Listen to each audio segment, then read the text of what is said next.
Bienvenue à vous tous sur Mobility TV. Aujourd'hui, l'interview Starting Block vous présente une jeune association qui s'appelle Aflit, qui regroupe 7 spécialistes du management de flotte. On en parle avec notre invité, Laurent Ducœur. Bonjour à vous. Bonjour, merci de m'inviter. Président de Aflit, président tournant d'ailleurs, c'est important et ça a tout son sens parce que vous représentez 7 spécialistes du management de flotte. On va revenir d'ailleurs à la définition du terme. Ces 7 spécialistes se sont regroupés, ils sont concurrents et en même temps ils sont présents dans la même association. Résultat, vous allez vous alterner tous à la présidence, ce qui est bien logique. Vous êtes président combien de temps encore de Aflit ? Je suis président 6 mois. 6 mois. Tout à fait. Bon, d'abord, pourquoi vous êtes regroupé avec tous vos concurrents ?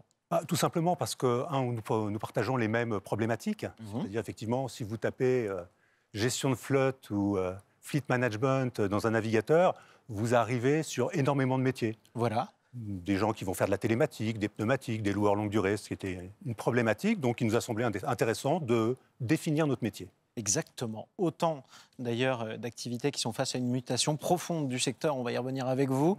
Avant ça, d'abord, la définition. Comment vous définissez ce métier de fleet management ? Écoutez, un fleeter, c'est des gens... Alors, on appelle fleeter, qui est un terme pas très... à l'oreille, pas évident. Mais en fin de compte, nous sommes des sociétés indépendantes et nous proposons des services de gestion pour compte en externalisation de flotte automobile. Voilà. Donc pour ceci, effectivement, nous avons des équipes de gestionnaires, des outils métiers et surtout nous portons une expertise, que ce soit effectivement en optimisation des coûts des organisations ou d'optimisation effectivement de la transition énergétique. Combien de véhicules en tout d'ailleurs, tiens ? 285 000. 285 000 véhicules sont gérés directement par Aflit aujourd'hui et circulent. Oui, par les membres de l'Aflit. Oui, c'est-à-dire par Aflit, ce qui est quand même assez spectaculaire. On va en parler de ces véhicules. Quel âge ont-ils ? Comment sont-ils acquis par les entreprises ou utilisés ? À quoi roulent-ils ? C'est important. Où ont-ils le droit de rouler ? Ça sera encore plus important demain. Toutes les questions qui vous tracassent. Mais d'abord, combien de métiers différents au sein d'un fleeter ? Un fleeter, le métier, finalement, c'est déjà de s'occuper de tout ce qui va être approvisionnement, c'est-à-dire commande des véhicules, suivi des livraisons, auprès majoritairement aujourd'hui des acteurs de location longue durée, puisqu'aujourd'hui, on va dire que probablement au-delà de 85% des véhicules que nous gérons sont financés en location longue durée. Après, effectivement, pour certains, ils peuvent intervenir comme plateau technique. Je pense notamment à la société Fatec, qui est membre de cette association. Et puis après, nous intervenons sur des sujets de contrôle, de facturation et bien entendu de relations aux conducteurs, puisque nous apportons un service à l'entreprise et de relations avec l'ensemble des services de l'entreprise. Et pour que le service commence, il faut d'abord que le bien arrive, à savoir le véhicule. Combien de temps il vous faut entre le moment où vous allez commander le véhicule aujourd'hui et le moment où il sera disponible ? C'est vrai qu'aujourd'hui, le sujet est principal, est crucial. Aujourd'hui, effectivement, avec... je dirais les crises d'approvisionnement, mais aujourd'hui, problème de logistique des constructeurs automobiles. On a des délais entre le moment où on va initialiser le renouvellement et le moment où le véhicule est réellement livré, qui va être autour de 10 à 9, 10, 12 mois, ce qui est extrêmement long. C'est plus qu'une période de gestation. Comment le gestionnaire que vous êtes fait pour s'en accommoder ? Parce que ça change tout. Effectivement, nous, on est obligé d'anticiper. Alors, heureusement, on s'appuie sur des outils. Alors, certains développent des outils, d'autres s'appuient sur des outils métiers, mais nous avons développé des outils, donc avec des SLA, des KPI, qui nous permettent de pouvoir anticiper et de pouvoir, prendre suffisamment tôt le sujet. Donc, vous êtes plus impacté ?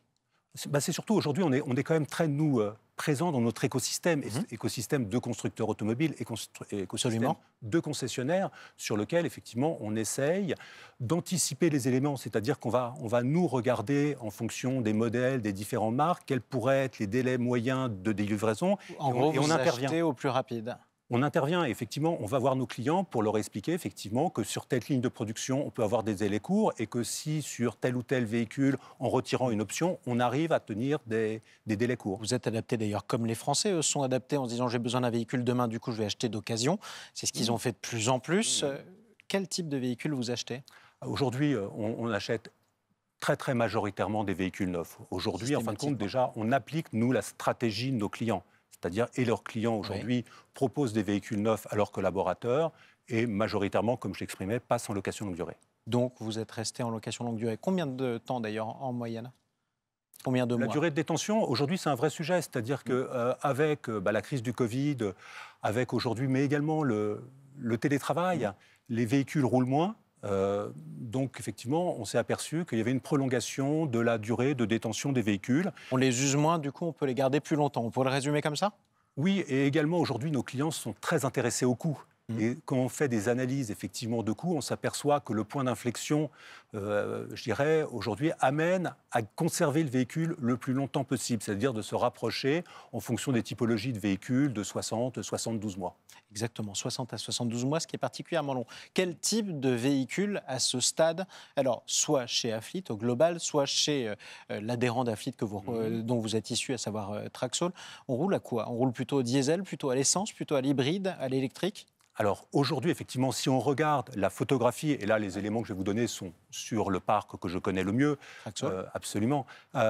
Aujourd'hui, on a encore 60% de véhicules diesel dans le parc actif que nous roulons, que nous avons. Maintenant, aujourd'hui, on part quasiment de 90 ou 94% il y a 5 ans.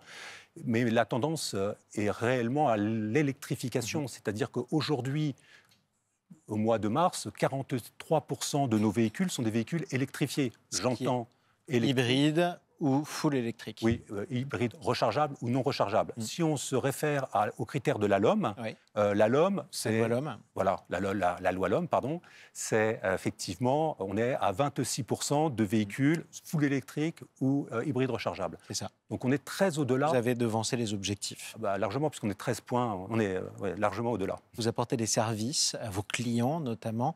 Ce sont des clients qui vont avoir besoin de recharger leur voiture pendant que leurs collaborateurs travaillent au bureau. Alors est-ce que vous apportez aussi, vous accompagnez vos clients dans l'installation de bornes électriques?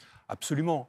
Tous les membres de l'Aflit aujourd'hui sont des experts en gestion de flotte automobile et en experts en transition énergétique. Et aujourd'hui, nous accompagnons les clients sur les projets d'installation de bornes électriques aussi bien au domicile du collaborateur que sur le site de l'entreprise. C'est l'enjeu numéro 1, c'est-à-dire que la transition énergétique... C'est comme ça que vous allez vous différencier aujourd'hui, qu'un flitter va se différencier de ses concurrents. C'est dans l'accompagnement. Alors, la notion de conseil est importante. Après, il ne faut pas se tromper. La robustesse de la capacité à réaliser les actes de gestion et d'apporter du service aux collaborateurs et aussi bien au service de l'entreprise est absolument fondamentale. Donc ça reste fondamental. Oui, oui. Concrètement, ce secteur-là est confronté, on l'a dit, à des mutations importantes, électrification à marche forcée par exemple, crise des semi-conducteurs qui provoque en plus une pénurie de véhicules neufs, en tout cas un retard de livraison. Qu'est-ce qui vous coûte le plus cher? Qu'est-ce qui est le plus difficile à surmonter pour les professionnels comme vous aujourd'hui? Aujourd'hui, ce qui est compliqué, c'est l'augmentation des coûts dans lequel aujourd'hui on est dans une spirale où concrètement aujourd'hui on a un indicateur qui s'appelle le coût total de détention qui va augmenter de l'ordre de cette année de l'ordre de 20 à 30%. Qu'est-ce qui augmente alors? Les voitures sont plus chères, liées principalement à la transition énergétique. La stratégie des constructeurs donne moins de remises. Le taux financier augmente, le carburant augmente, l'intégralité des paramètres augmente. Donc tous les directeurs financiers aujourd'hui constatent une augmentation dans leurs coûts et dans leur bilan de ces éléments. Et c'est aujourd'hui Ce qui veut dire qu'aujourd'hui, c'est un fait malgré tout, une voiture dans une flotte automobile coûte plus cher que ce qu'elle n'aurait coûté il y a quelques années à une entreprise. Indubitablement. Comment vous faites pour la garder? Ça, c'est le défi pour vous, justement, la garder, cette entreprise cliente. Ah oui, mais la garder, cette entreprise cliente. Aujourd'hui, comme j'expliquais, nous, Flitter, nous appliquons la stratégie. Et qu'aujourd'hui, la problématique pour les clients, c'est qu'il y a deux types de véhicules. Il y a les véhicules qu'on va appeler plutôt des véhicules type outils, qui sont des véhicules pour des commerciaux, des techniciens, etc. Ces gens-là, effectivement, malheureusement, l'entreprise, c'est son cœur de métier. Et à partir de ce moment-là, ils ne peuvent pas faire autre chose. Ce n'est pas négociable. Les véhicules de statut, qui sont en fin de compte du complément de salaire, qui ont été montés en car hors cash, c'est-à-dire je donne un véhicule en échange plutôt que de l'argent, cela, aujourd'hui, on s'aperçoit que les entreprises sont en pleine réflexion. On en est encore aujourd'hui à ouvrir des pistes de travail, mais c'est vrai qu'aujourd'hui, je pense que beaucoup d'entreprises imaginent que ça serait pour être intéressant d'aller vers des logiques de mobilité alternative plutôt que de continuer à fournir un véhicule qui va prendre 30%. Et qu'est-ce qui se passerait dans ce cas-là pour un acteur tel que vous? Ce ne serait pas forcément une bonne nouvelle. Comment vous y feriez face? Nous sommes tous en train de devenir des acteurs de la mobilité. Donc vous allez proposer les trottinettes? C'est-à-dire qu'on va proposer, à défaut de proposer les trottinettes, de gérer les trottinettes, de gérer des véhicules de partage, etc. Exactement. Et donc de s'ouvrir à des nouvelles mobilités. Vous êtes un acteur de la mobilité et plus seulement de flotte automobile. Absolument. On pourrait l'indiquer comment le traduire, par exemple? Ah, c'est vrai, il faudra qu'on change le nom Flotte peut-être de mobile. notre... il faudra qu'on change Pourquoi notre pas, nom. exactement. Est-ce que l'avenir reste radieux malgré ces quelques nuages quand même qu'on a évoqués sur le secteur, qui sont un peu qui s'imposent à tous? Oh oui, oui, oui, tout à fait. Aujourd'hui, en tout cas, au niveau du fleet management, on est sur un marché qui est en forte croissance parce que c'est extrêmement complexe de gérer des flottes automobiles et ça répond aujourd'hui à énormément d'enjeux. Des enjeux RH, d'identité, Absolument. d'attractivité, des enjeux RSE, de transition énergétique. Attractivité considérable pour un salarié dans une Absolument. grande ville. Aujourd'hui, si je suis chef d'entreprise et que j'hésite justement à me lancer et tiens, pourquoi pas à m'attacher vos services ou ceux de vos 6 autres adhérents, qu'est-ce que vous me dites pour me faire sauter le pas? Ah bah aujourd'hui, si vous voulez, concrètement, ce qui est très important, c'est de regarder ce que vous venez chercher. C'est-à-dire qu'on est 7 adhérents et obligatoirement, on ne propose pas systématiquement la même chose. Je pense que c'est très important d'être très clair sur ces objectifs et ce que l'on vient chercher. Et à partir de ce moment-là, en contactant les membres de la FLIT, vous trouverez le bon partenaire. En revanche, sur Aflit, je peux tout trouver.